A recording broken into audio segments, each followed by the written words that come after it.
Marriage తర్వాత చాలామంది మహిళలు సైలెంట్ అయిపోతూ ఉంటారు.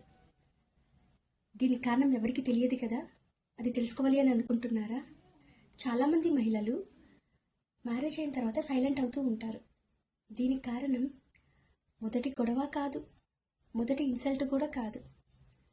ఆమె మాట్లాడినప్పుడు ఎవరు సరిగ్గా వినకపోవటం. ఒకవేళ మాట్లాడినా కానీ నీకేం తెలియదు, అడ్జస్ట్ అవ్వు, ఓవర్గా థింక్ చేస్తున్నావు, అది చాలా చిన్న విషయం అని పదే పదే అనటం. ఇలా అనటం వల్ల ఆ రోజే ఆమె ఒక డెసిషన్కి వచ్చేస్తుంది. నా మాటలకు ఉపయోగం లేనప్పుడు నేను మాట్లాడటం ఎందుకు అని సైలెంట్ అయిపోతుంది. ఇలా సైలెంట్ అవ్వటం వల్ల ఆమె వాయిస్ తగ్గిపోతుంది, ఒపీనియన్స్ తగ్గిపోతాయి, ఫైనల్గా ఆమె కూడా తగ్గిపోతుంది.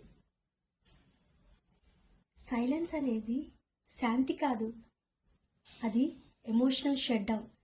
ఈ వీడియో ఏ మహిళ అయితే చూస్తున్నారో ఆ మహిళ సైలెన్స్ని స్ట్రెంగ్త్ అని భ్రమపడకండి. ఈ వీడియో ఏ భర్త అయినా లేక ఫ్యామిలీ మెంబర్ అయినా చూస్తుంటే మీ ఇంట్లో ఉన్న మహిళ సైలెంట్గా ఉంటే అది కంఫర్ట్ జోన్ కాదు, అది వార్నింగ్ సైన్. ఈరోజు ఒక పని చేయండి, సైలెంట్గా ఉన్న ఆ మహిళతో మీరు మాట్లాడండి. మీరు హ్యాపీగా ఉన్నారా అని అడగండి.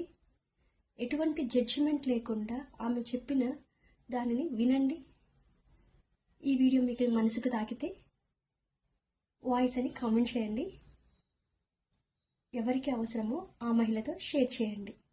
Thank you.